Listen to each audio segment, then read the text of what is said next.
Olá, estudantes, tudo bem? Meu nome é Fernando, sou professor de História e hoje nós vamos ver os primeiros habitantes da Terra. Na aula de hoje, nós vamos identificar os processos de formação das culturas e dos povos, relacionando-os com o espaço geográfico ocupado. Os primeiros habitantes da Terra, eles viveram aí, de 6 milhões de anos para cá, as espécies humanas. Tá? A nossa espécie é a última delas, das espécies humanas, e é chamada de Homo sapiens sapiens, homem duplamente inteligente, ok? Essas espécies todas, que nós vamos falar delas um pouco hoje, elas compõem aí o período da história chamado de pré-história. Esse período pré-história, ele vai do surgimento das espécies humanas até a invenção da escrita. É um período que tem milhares de anos, milhões de anos, e é um momento de adequação das espécies à realidade geográfica dos vários continentes que compõem o planeta Terra. Esses homens pré-históricos, então, são os nossos antepassados, são aí aqueles que vão desbravar esse espaço geográfico e vão adequando-se à realidade da natureza, permitindo a nossa existência nos dias de hoje. Essa divisão pré-história, ela é uma divisão caracterizada pela história do continente europeu. Lembrando que, a partir de 1500, com o processo de colonização e dominação dos portugueses, a história do nosso país, ela passa a ter a interferência direta da história europeia, porque fomos colonizados e explorados pela população portuguesa.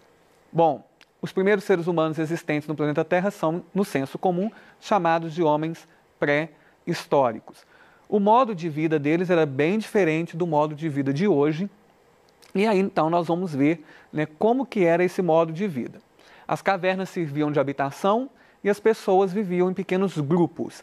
Então esses agrupamentos das espécies humanas, porque não é só uma, a gente é a última delas, esses agrupamentos eram pequenos, 10, 15, 20, 30 indivíduos, e as cavernas serviam de habitação porque esses grupos eles não ficavam fixados no território. Então, eles iam circulando pelo território atrás da sobrevivência. Então, quando eles encontravam cavernas, eles estavam justamente ali fugindo das intempéries da natureza. Muito sol, muita chuva, neve, geadas, chuvas de areia, tudo depende de qual espaço geográfico, de qual continente que nós estamos falando. Essas cavernas, então, serviam de habitação, de local de refúgio desses grupos.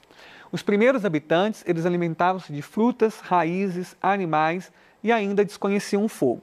Quando a gente pega somente a nossa espécie, a Homo sapiens sapiens, ou o ser humano moderno, ou homem duplamente inteligente, quando a gente pega essa espécie que é de 100 mil anos para atrás até os dias atuais, o controle do fogo é mais ou menos por volta de 40 mil anos atrás. Então, se você pensar num período de 100 mil anos, a maior parte do tempo o ser humano viveu sem saber controlar o fogo.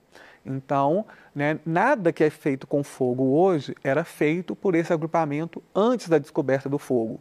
Tá? Como, por exemplo, o hábito de cozinhar alimentos. Então, a maior parte da experiência humana viveu a alimentação de raízes, frutas e carnes e peixes que eram consumidos na sua forma natural, tá? Sem cozinhar. Bom, esses agrupamentos não plantavam, não criavam animais, nem construíam casas, como a gente acabou de ver aí nas partes anteriores. Viviam apenas com as coisas que retiravam da natureza.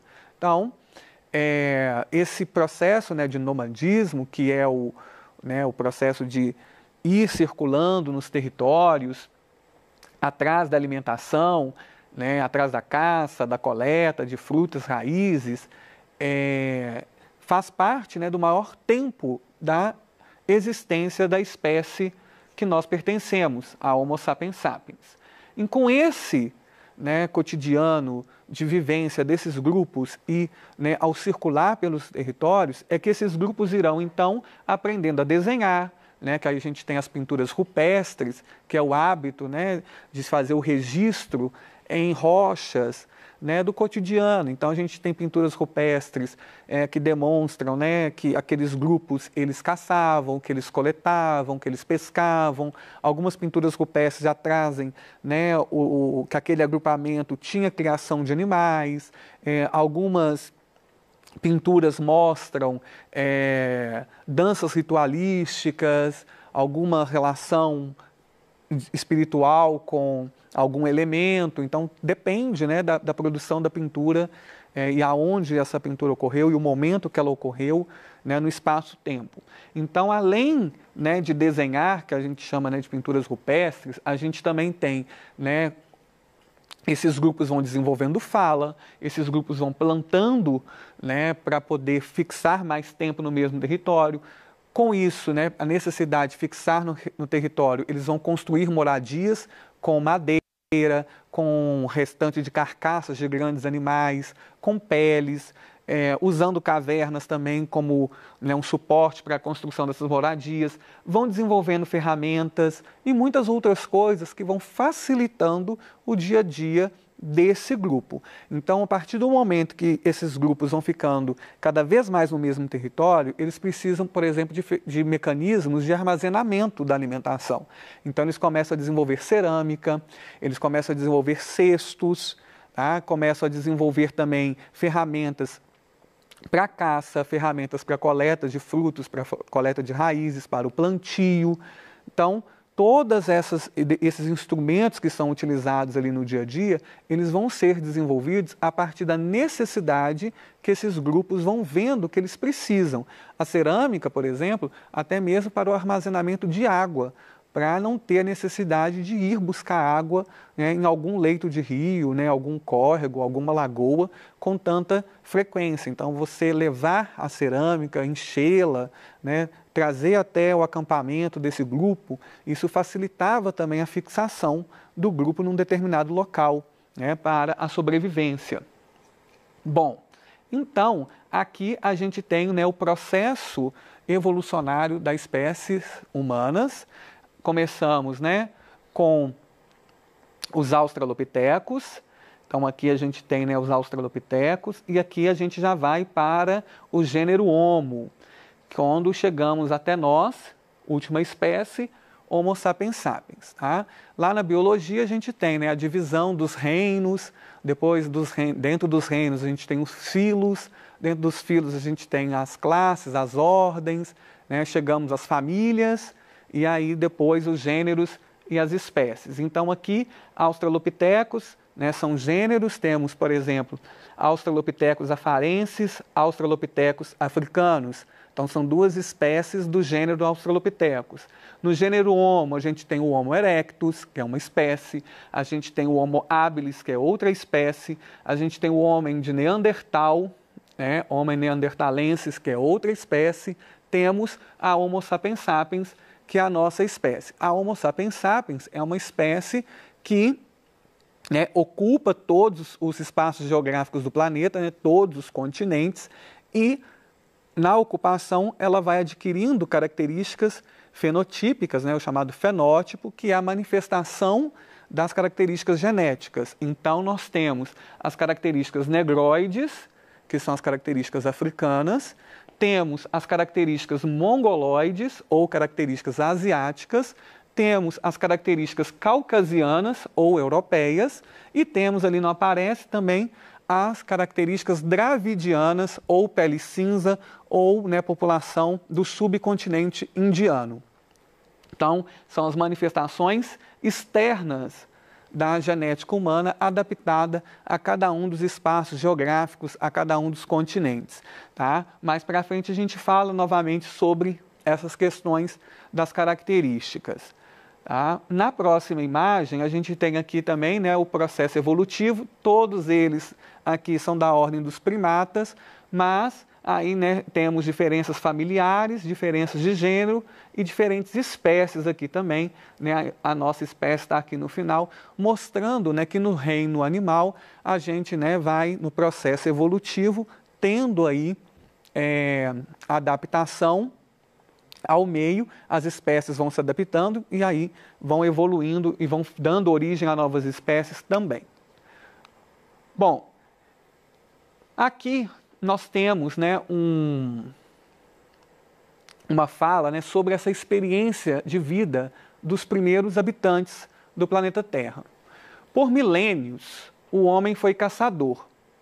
Durante inúmeras perseguições, ele aprendeu a reconstruir as formas e movimentos das presas invisíveis pelas pegadas na lama, ramos quebrados, bolotas de esterco, tufos de pelos, plumas emaranhadas, odores estagnados. Aprendeu a farejar, registrar, interpretar e classificar pistas infinitesimais como fios de barba.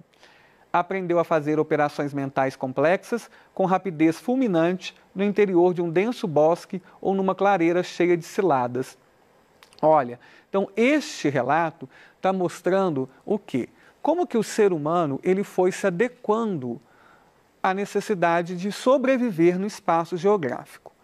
Então, em um pouco tempo, né, aquele indivíduo ou aquele grupo, ele tinha que saber ler o espaço em que ele estava vivendo, porque para poder entender os perigos e as necessidades de sobrevivência.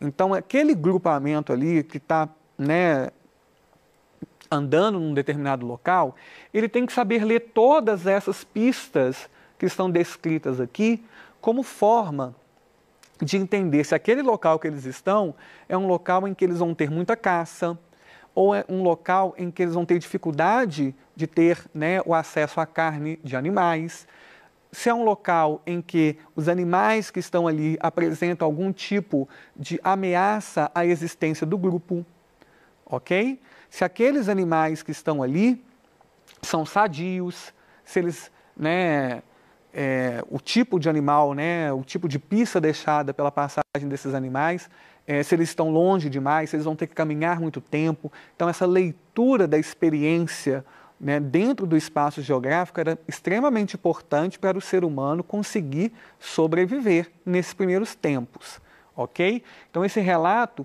né, mostra esse cotidiano que faz parte aí da maior parte do tempo da existência das espécies humanas e da nossa espécie Homo sapiens sapiens, ok? Bom, o próximo relato, o próximo mapa, né, mostra aqui o mapa em que nós percebemos que no mesmo espaço-tempo, o ser humano, sem comunicação entre eles, né, esses agrupamentos não tinham comunicação porque eles estão em continentes diferentes, como a gente percebe aqui, mas no mesmo espaço-tempo, esses agrupamentos estão desenvolvendo os mesmos tipos de técnicas de sobrevivência. Então, demonstra, né, que a criação, né, a inteligência humana, ela não é necessariamente uma cópia, um vai copiando do outro, né? Isso prova, né, que o ser humano, ele sem comunicação, conseguia criar as mesmas coisas no mesmo espaço-tempo, em locais diferentes, sem comunicação entre eles. Então, mais ou menos, né, por volta aí dos anos 8.000 a.C. até por volta do ano 3.000 a.C., a gente está vendo onde o ser humano foi desenvolvendo a agricultura, onde que ele conseguiu, né, plantar aquilo que ele vai comer e também passa a domesticar animais, a criar animais que ele também vai usar como transporte, como alimentação, né, utilizando a pele ou o couro desses animais para vestimenta, conseguindo então sobreviver nesses diversos espaços geográficos. Então nós temos aqui, por exemplo, né, 8.500 a.C., vestígios de agricultura na região do Oriente Médio, a chamada região da Mesopotâmia. Por volta do ano 7.500 a.C., nós temos, tanto em Papua Nova Guiné como na China, registros, né, vestígios de produção agrícola.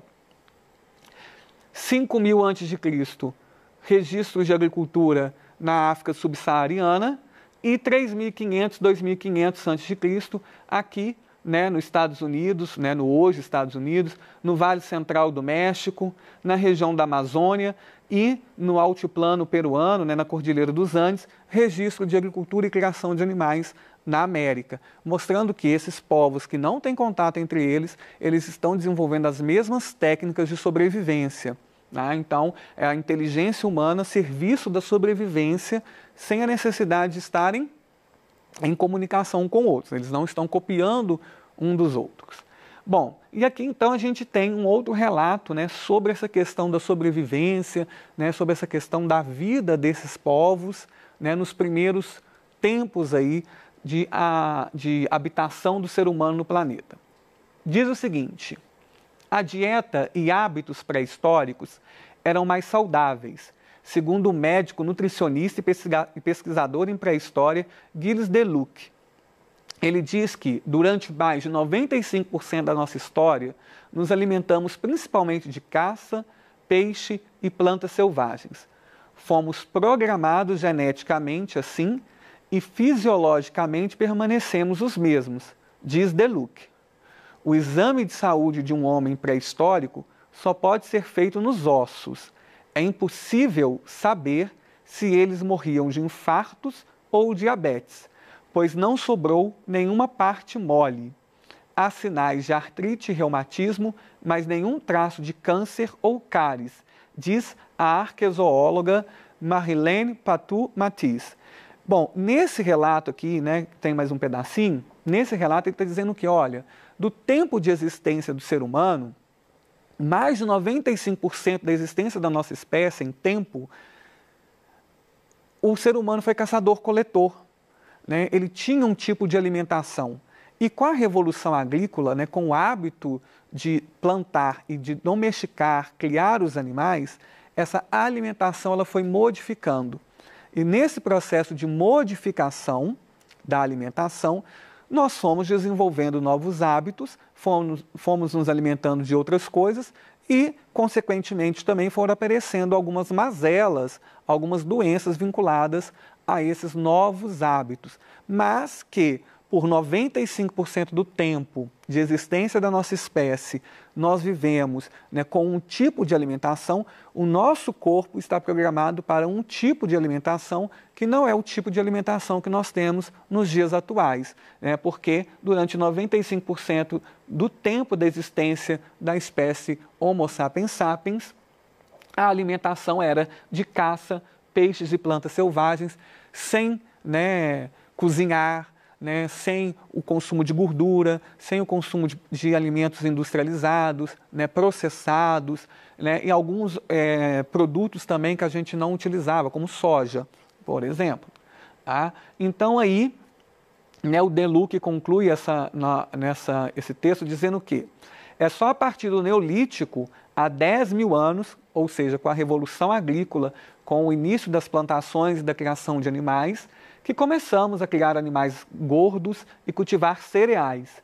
Então começamos a comer açúcar e gorduras saturadas, que entopem artérias.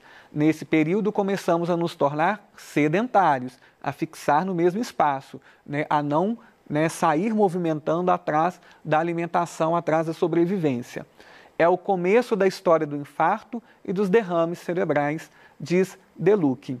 Bom, então aí, né, ele está dizendo para nós o que? A mudança da Revolução Agrícola, ela também, né, tem uma parte um pouco negativa, que são as doenças associadas aos nossos hábitos alimentares, ok? E aqui, então, a gente tem, né, o mapa, né, que mostra como que a espécie Homo sapiens sapiens ela foi colonizando os diferentes continentes. Então, ela sai, né, ela surge no continente africano. Então, né, as características negroides, né, as características africanas, elas são as características primárias do ser humano, e depois ele passa a ir ocupando, né, o Oriente Médio, a Europa, e aqui na Europa, né, a gente tem então a adaptação do fenotípica, né, que é o homem caucasiano. Depois ele passa a ocupar a Ásia, e ao ocupar, né, e se fixar no continente asiático, vai ter a representação fenotípica mongoloide ou asiática. Essa população negroide chega aqui também, né, a região da Oceania, e vai então para a América, né, homem de Lagoa Santa, né, o fóssil mais antigo das Américas, a Luzia, encontrada em Lagoa Santa, Minas Gerais, ela tem traços negroides. Ou, né, também Estreito de Bering, populações de características mongoloides, né, ou asiáticas, vai colonizar a América, né, que são os povos originários da América, né, os indígenas, que têm né, são bem semelhantes fenotipicamente aos asiáticos, ok? Então, na aula de hoje a gente viu, né, as principais características dos primeiros seres humanos e como que eles se alimentavam, como era o cotidiano dessa população. Bom, para finalizarmos, a gente tem o exercício 2 da semana 2, ok? Que pergunta, né, sobre aquilo que a gente não pode considerar em relação a essa imagem. Né? A gente pode considerar que os dinossauros eram muito grandes para serem caçados pelos homens? Não, não podemos considerar. A gente pode considerar que os dinossauros carnívoros caçavam os homens? Não, não podemos considerar. A gente pode considerar que os dinossauros entraram em extinção antes do homem povoar a Terra? Sim. Os dinossauros nunca existiram? Não, a gente sabe que existe por causa dos fósseis, né? Então, os dinossauros foram extintos há mais ou menos 65 milhões de anos e a espécie humana, né, a primeira espécie humana, ela tem por volta de 6 milhões de anos. Então, dinossauros e seres humanos, eles não coabitaram o planeta Terra, né? Eles não existiram simultaneamente no planeta Terra, logo, né, a resposta incorreta, né, a resposta correta para essa pergunta, que é a resposta incorreta, né, o erro que está na fotografia é o quê? Os dinossauros entraram em extinção antes do homem povoar a Terra, então ali essa vai ser, né, por que o desenho, né, do Maurício de Souza, ele, né, tem um erro histórico, né, um erro de conceito, porque seres humanos e dinossauros não habitaram o planeta Terra no mesmo tempo, ok? Então, com esse exercício aí a gente finaliza a aula de hoje e até a nossa próxima aula.